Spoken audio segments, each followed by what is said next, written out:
Hey all, welcome to week 8 of Advanced Teacher Training. And this week we are going to continue our journey getting prepared for backbending. Last week we did chest openers, and this week we're going to do thigh openers and also opening up into the front of the hips so that we're fully prepared for our back bends.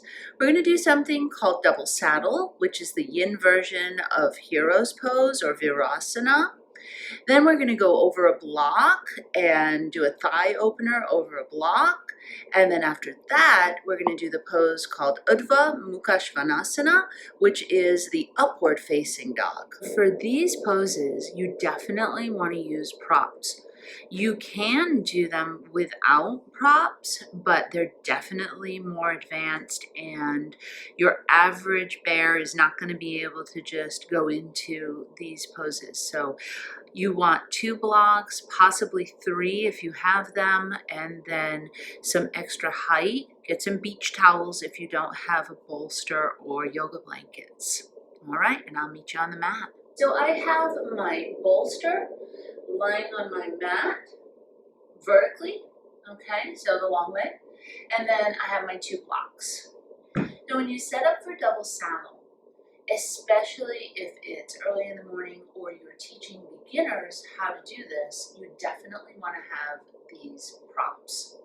So I'm going to move my blocks over just a bit so that you can see where I'm going to put my toes for this pose. This pose has your knees wide, okay?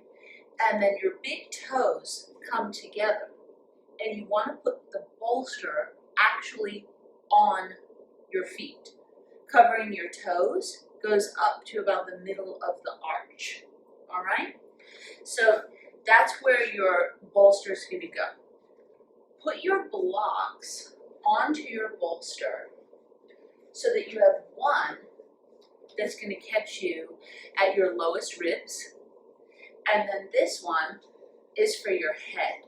Okay, so now we're ready to go into the pose. So knees apart, I'm going to reach back, put that bolster right onto my feet. You want to go wide enough that you have latitude to draw your sacrum in, tuck your tailbone down, okay? And then from here, I'm going to sit back.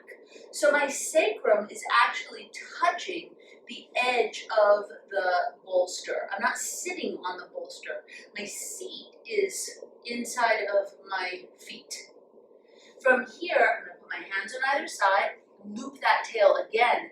Now that bolster is really at the center of my sacrum, that shield-shaped bone at the base of your spine. And I'm going to go back, and then that block catches me at my low ribs, and then helps support the spine, which feels so good.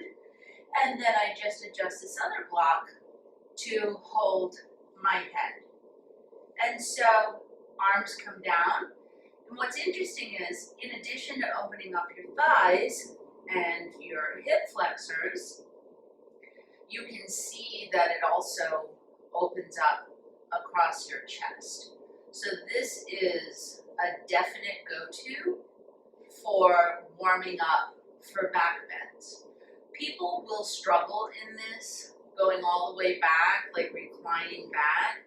And so if that's the case, and they're just like, no way, I can't go all the way back, then what you do is you just have them go back as far as they can, lifting up through the hips, tucking the tail, pulling in the belly, and opening across the chest.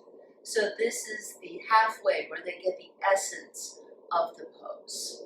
The advanced version of double saddle is to use no props and to go all the way back just using your body. So knees are wide, and I'm going to move my hands behind me so that I can loop the tail and get the seat to come inside of the feet. I literally have my seat in between my heels, and you probably saw that I did a little shimmy. I was actually opening up across the hip flexors, okay, little micro movements to get more space in there. once you get your seat down in between your heels, walk your hands a little bit forward and drop down on your elbows.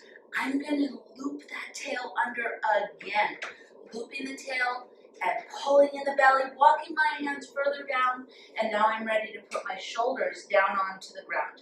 Y'all, this is very intense, okay? So do not force this pose. You're perfectly fine to stay upright.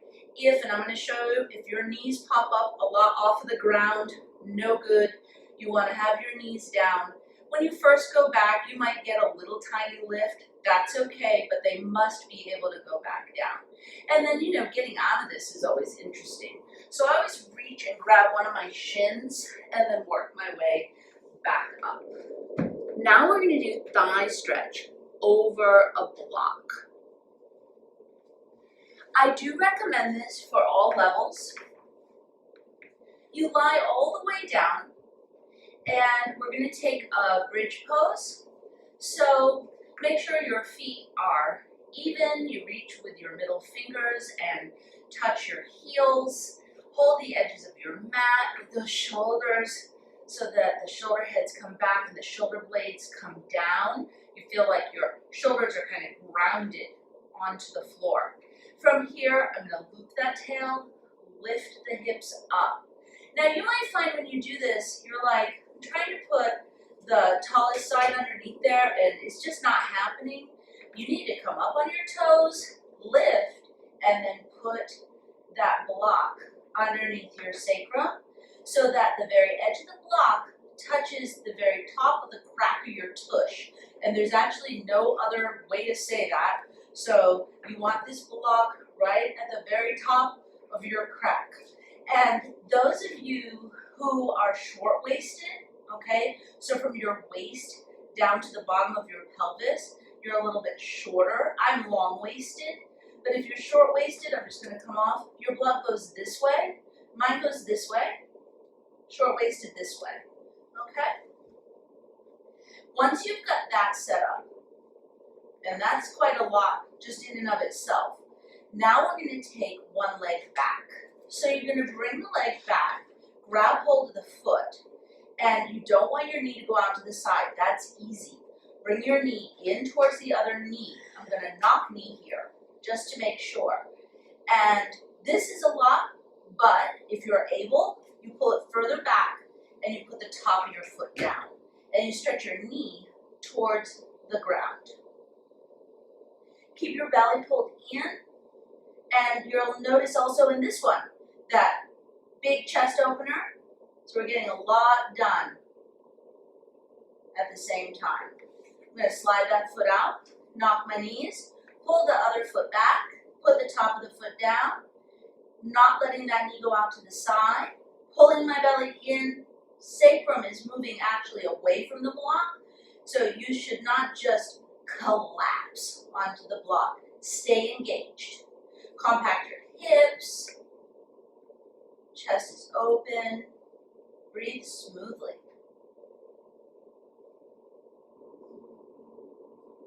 And I'm going to release from there. Okay, so now we're going to up dog off of the wall. I think that one of the most interesting days in teacher training is when we do up dog. So here we go. And the reason why is because up dog is one of those poses that is in the sun salutations, and it doesn't usually get taught really well. So a lot of people will go many years without actually being taught how to up dog, and it's a really difficult pose, and you need to practice it a great deal. And I really recommend when you're first learning it that you just want to get a couple good ones and then do cobras or sphinx or low cobras so that you keep your low back, your wrists, your shoulders nice and safe. That being said, let me show you off of the wall how to do a proper up dog. So I'm going to bring my feet back so that they are literally on the wall. My heels are on the wall, my toes are tucked under, and I'm going to come into a high push-up plank.